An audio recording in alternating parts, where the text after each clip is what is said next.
parents secretly used my credit card to book a $115,000 Europe trip for my golden child sister, so I reported it as fraud, causing a huge family drama that made me go no contact.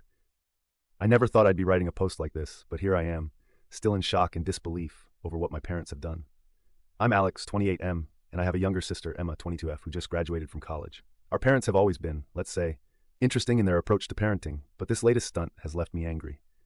To give you some context, I've always been the responsible one in the family.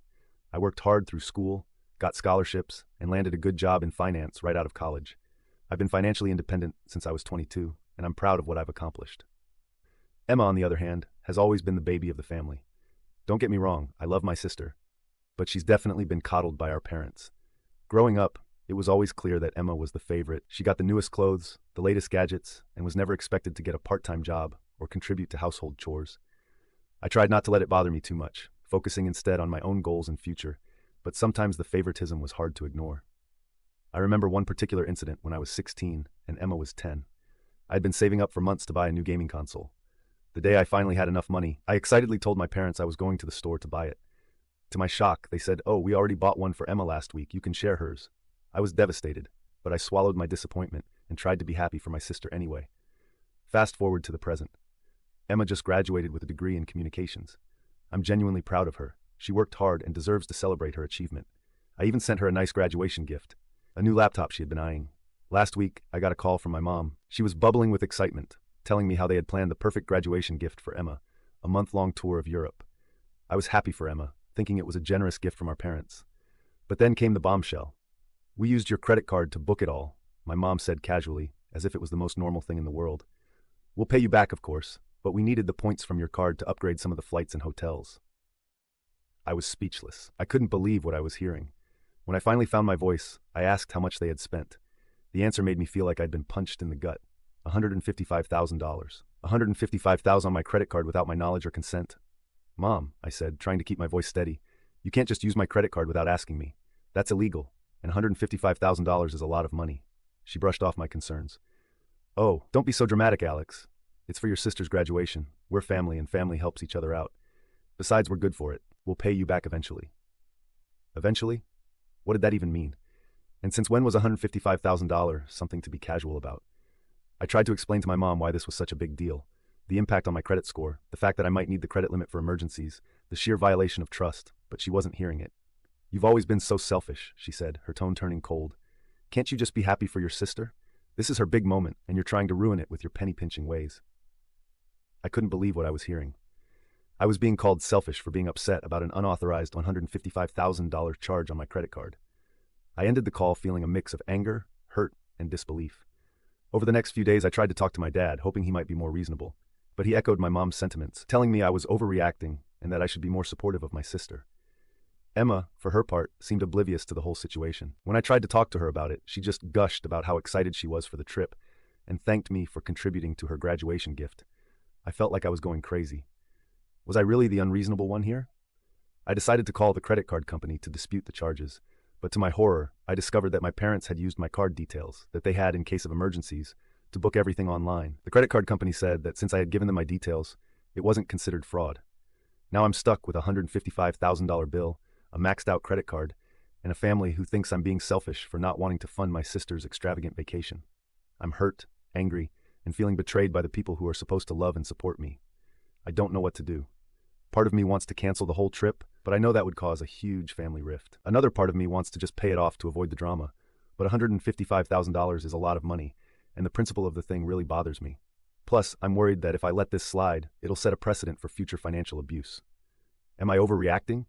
Should I just suck it up and pay for my sister's vacation?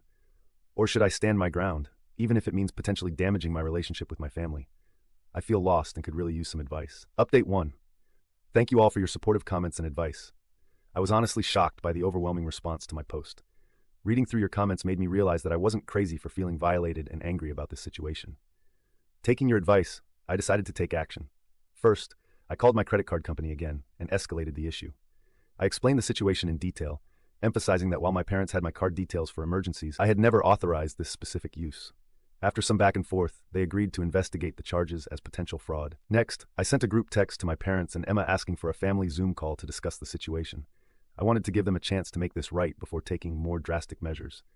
The call was intense, to say the least. I started by calmly explaining why their actions were not okay, the legal implications, the breach of trust, and the financial strain it put on me. I told them I had reported the charges as fraudulent and that they needed to cancel the trip immediately. My parents' reaction was not what I hoped for. They were indignant, accusing me of being dramatic and trying to ruin Emma's graduation celebration. My mom went as far as to say, "We raised you, clothed you, and put a roof over your head. The least you could do is help give your sister the trip of a lifetime." I took a deep breath and replied, "You chose to have children. Providing for us was your responsibility as parents. It doesn't mean you get to commit credit card fraud in my name." Emma, who had been quiet until this point, suddenly burst into tears. "I can't believe you're trying to ruin my graduation gift," she sobbed. "You've always been jealous of me. Why can't you just be happy for me for once?" Her words stung, but they also strengthened my resolve. I realized that this pattern of entitlement and favoritism ran deep, and it was time to set some firm boundaries. "Emma," I said, trying to keep my voice gentle but firm, "I'm happy for you. I'm proud of your graduation, but this trip was booked illegally using my money without my permission. It's not a gift from me, and it's not okay." My dad, who had been uncharacteristically quiet, finally spoke up. "Son, we didn't think it was such a big deal. We've always had access to your card for emergencies. We just thought as family it would be okay this one time." I couldn't believe what I was hearing. "Dad, $155,000 is not a small amount, and this was not an emergency. You can't just decide to spend my money without asking me." The call ended with my parents angry, Emma in tears, and me feeling drained but resolute. They refused to cancel the trip, insisting that I was overreacting and that they would pay me back. Soon after the call, I took the next step. I contacted a lawyer friend of mine and explained the situation. He advised me that what my parents did was indeed illegal and that I had grounds for legal action if I chose to pursue it. I also went to the police station and filed a report about the unauthorized use of my credit card. The officer I spoke to was sympathetic and took down all the details. He warned me that pursuing charges would likely cause a major rift in my family, but also assured me that I was well within my rights to do so. I'm still torn about what to do next. On one hand, I love my family, and the thought of taking legal action against them makes me feel sick. On the other hand, their behavior is unacceptable, and I'm worried that if I don't take a strong stand now, this kind of thing might happen again in the future. For now, I've decided to wait and see what comes of the credit card company's investigation. I've also frozen my credit to prevent any further unauthorized use of my information. This whole situation has made me realize that I need to establish stronger boundaries with my family. I've always tried to be the peacekeeper, to smooth things over and keep everyone happy, but in doing so, I've allowed myself to be taken advantage of time and time again. I'm hurt and angry, but I'm also feeling a strange sense of empowerment. For the first time, I'm standing up for myself and saying, "No, this is not okay." It's uncomfortable and scary, but it also feels necessary. Thank you all again for your support and advice. I'll update again once I have more news about the credit card investigation or if anything else develops with my family. Update 2. It's been a couple of weeks since my last update, and a lot has happened. I want to thank everyone again for their support and advice. Your comments have been a source of strength during this difficult time. First, the good news. The credit card company's investigation concluded in my favor. They agreed that the charges were indeed unauthorized and have reversed them. It's a huge relief to have that $155,000 burden lifted from my shoulders. Now for the family fallout. When my parents and Emma found out that the trip had been canceled due to the credit card chargeback, all hell broke loose. My phone was flooded with angry calls and texts. My mom left a particularly nasty voicemail, calling me a selfish, ungrateful son and saying I had ruined Emma's life. Emma took to social media, posting a tearful video about how her cruel brother had destroyed her dream graduation trip. Some of our mutual friends and extended family members started reaching out, asking why I was being so mean to my little sister. The situation was getting out of hand, and I realized I needed to set the record straight. I wrote a calm, factual post explaining what had really happened, how my card had been used without my permission, and how I had tried to resolve things with my family before taking action with the credit card company. The response to my post was mixed. Some people were supportive, expressing shock at my parents' actions. Others still felt I should have just taken one for the team and let Emma have her trip. It was eye-opening to see how many people thought it was okay to commit fraud as long as it was for family. A few days after my post, I received a surprising call from my aunt, my mom's sister. She was sympathetic to my situation and shared some family history I hadn't known before. Apparently, my mom had a pattern of financial irresponsibility and had taken advantage of family members in the past. My aunt encouraged me to stand my ground and offered her support. This conversation with my aunt made me realize that the issue ran deeper than just this one incident. It was a pattern of behavior that had been enabled and excused for years. I knew then that I had to maintain firm boundaries, not just for my own sake, but to break this cycle of financial abuse. I decided to take a big step. I told my parents that I would be going no contact with them for the foreseeable future. I explained that I needed time to process what had happened and that I couldn't trust them right now. I also told Emma that while I loved her and was proud of her achievements, I needed some space from her as well. Their reactions were predictably negative. My parents accused me of tearing the family apart. Emma cried and said I was punishing her for something that wasn't her fault. It was hard, but I stood firm in my decision. In the midst of all this family drama, I've been focusing on protecting myself from future financial abuse. I've changed all my passwords, closed the credit card my parents had access to, and opened a new one at a different bank. I've also started seeing a therapist to work through my feelings about the situation and to develop healthier boundaries. One unexpected positive outcome of this whole ordeal is that it's brought me closer to my aunt and a couple of cousins who reached out to offer support. It's nice to know that not everyone in my family thinks what my parents did was okay. As for Emma's graduation trip, I heard through the family grapevine that my parents are still thinking of sending her somewhere. Part of me feels guilty about her missing out on the Europe trip, but I keep reminding myself that it wasn't my responsibility to provide that for her. I'm still struggling with feelings of guilt and doubt. There are moments when I wonder if I did the right thing, if I was too hard. But then I remember the violation I felt when I discovered what they had done, and I know I made the right choice in standing up for myself. This experience has been a harsh wake-up call, but it's also been an important lesson in self-respect and setting boundaries. I'm learning that it's okay to say no, even to family, and that love shouldn't come with a price tag. Thank you all again for your support. I'll update if there are any significant developments, but for now, I'm focusing on healing and moving forward. Update 3. It's been about 2 months since my last update, and I wanted to share some developments with you all. Your continued support and advice have been invaluable during this challenging time. First, let me address the most pressing issue, the legal situation. After much consideration and consultation with my lawyer, I decided not to press charges against my parents. This decision wasn't easy, and I know many of you advised me to take legal action. However, my lawyer pointed out that since the credit card company had reversed the charges, pursuing a criminal case would be complicated and potentially costly with no guarantee of success. Instead, we've sent a formal cease and desist letter to my parents, warning them that any future attempts to use my financial information will result in immediate legal action. Now on to the family situation. The no-contact period with my parents and Emma has been both challenging and enlightening. It's given me time to reflect on our family dynamics and to work on myself. I've been consistently attending therapy, which has been incredibly helpful in processing my emotions and developing healthier boundaries. About a month into the no-contact period, I received an unexpected email from Emma. Unlike her previous tearful accusations, this email was surprisingly mature. She wrote that she had done a lot of thinking and realized how wrong our parents' actions were. She apologized for her initial reaction and for not standing up for me. Emma admitted that she had always known about the favoritism, but had been too scared and comfortable to challenge it. I was cautiously optimistic about Emma's email, but decided to take things slow. We've had a few phone conversations since then, and I can see she's genuinely trying to understand my perspective. She shared some of her own experiences with our parents' financial irresponsibility, which she'd previously kept to herself. It seems the canceled Europe trip was a wake-up call for her too. As for my parents, they've been less willing to accept responsibility. They've made several attempts to contact me, ranging from angry voicemails to guilt-tripping emails. My mom even showed up at my apartment unannounced one day, causing quite a scene in the hallway. I stood my ground and refused to engage, which was difficult but necessary. The extended family situation has been mixed. Some relatives have been supportive, particularly my aunt who initially reached out. She's become a valuable ally and source of support. Others, however, continue to pressure me to reconcile with my parents using the "but their family" argument. I've had to distance myself from some of these relatives for my own peace of mind. On a more positive note, this situation has led to some unexpected personal growth. With the time and energy I used to spend managing my family's drama, I've been able to focus more on my own life and goals. I've taken up a new hobby, photography, and I've been spending more time with friends who respect my boundaries. I've also made some significant financial decisions. I've increased my contributions to my retirement accounts and started building a more robust emergency fund. This whole experience has really driven home the importance of financial independence and security. One particularly satisfying moment came last week. I received a promotion at work, which came with a substantial pay raise. In the past, I might have felt obligated to share this news and the financial benefits with my family. This time I celebrated quietly with a few close friends, feeling proud of my accomplishments without any guilt or pressure to share. As for Emma's graduation trip, I heard through my aunt that our parents ended up sending her on a 2-week tour of California. Emma apparently enjoyed it. Looking ahead, I'm cautiously optimistic. I've decided to extend the no-contact period with my parents for at least another 3 months. I need more time to heal and to see if they're capable of respecting my boundaries.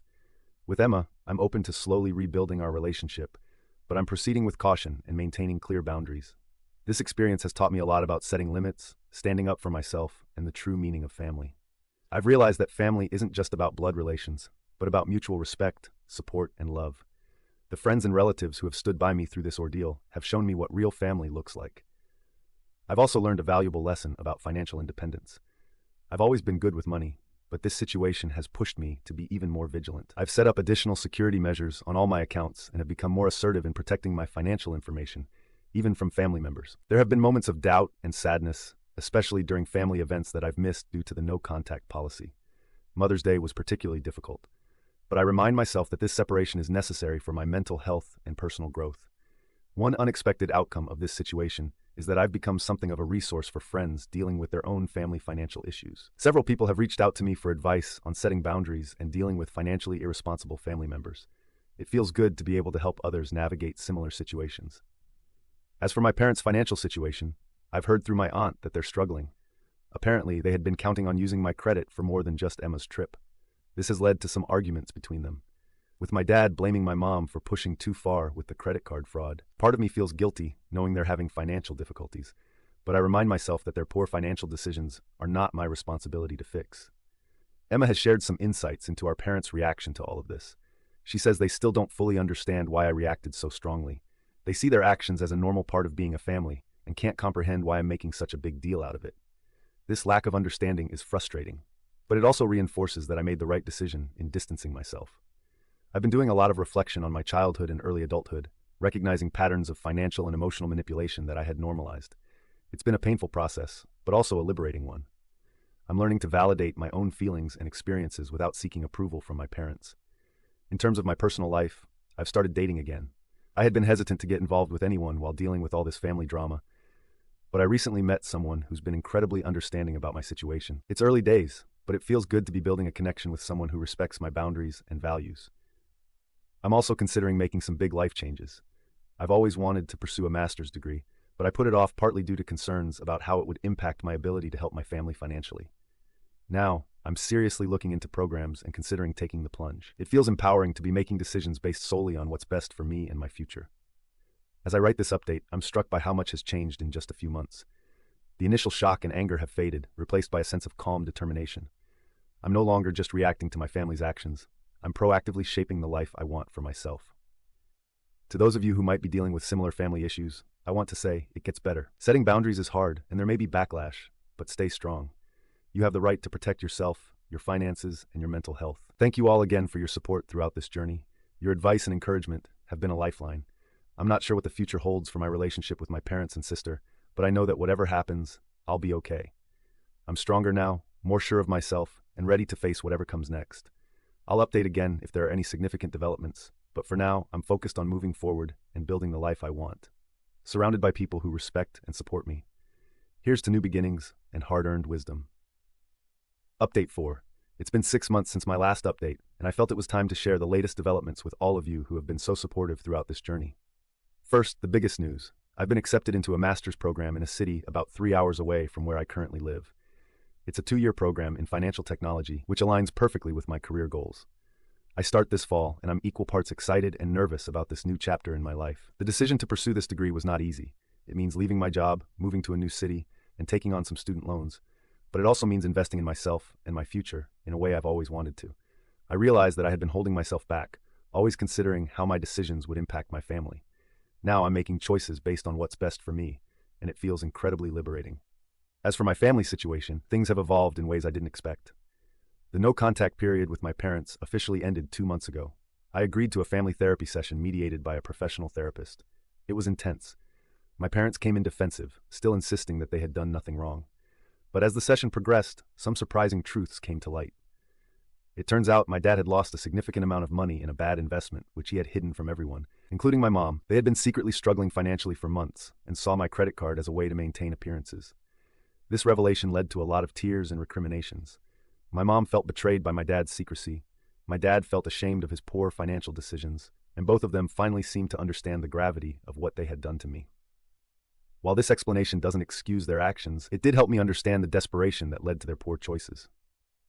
The therapist helped us work through some of these issues, and for the first time, I heard genuine apologies from both of my parents. We've agreed to continue family therapy sessions monthly. It's a slow process, and I'm still maintaining firm boundaries, but I feel cautiously optimistic about rebuilding our relationship on healthier terms. Emma has continued to show growth and maturity. She's taken steps to become financially independent, including getting a full-time job and moving into her own apartment. We've been talking more regularly, and I feel like I'm getting to know my sister as an adult for the first time. She's even asked for advice on budgeting and saving, which feels like a significant step forward in our relationship. On the personal front, the relationship I mentioned in my last update has grown into something special. Sarah has been incredibly supportive of my decision to go back to school, even though it means we'll be doing long distance for a while. Her own experiences with setting boundaries with family have made her a valuable source of support and understanding. Financially, I'm in a good place. The promotion I received has allowed me to save up a significant amount for my move and to help offset some of the costs of grad school. I've also become much more assertive about protecting my financial information. I recently had to shut down an attempt by a distant relative to guilt me into co-signing a loan. It wasn't easy, but I stood my ground, and it felt good to enforce my boundaries. As I prepare for this new chapter in my life, I've been reflecting on how much has changed since that first shocking phone call from my mom about the credit card charges. The pain and anger I felt then have largely subsided, replaced by a sense of empowerment and self-assurance I never knew I had. I've learned so much through this experience. I've learned the importance of setting and maintaining boundaries, especially with family. I've learned that it's okay to prioritize my own well-being and future. And I've learned that true family, whether related by blood or by choice, supports your growth and respects your boundaries. To everyone who's followed my story and offered support and advice along the way, thank you.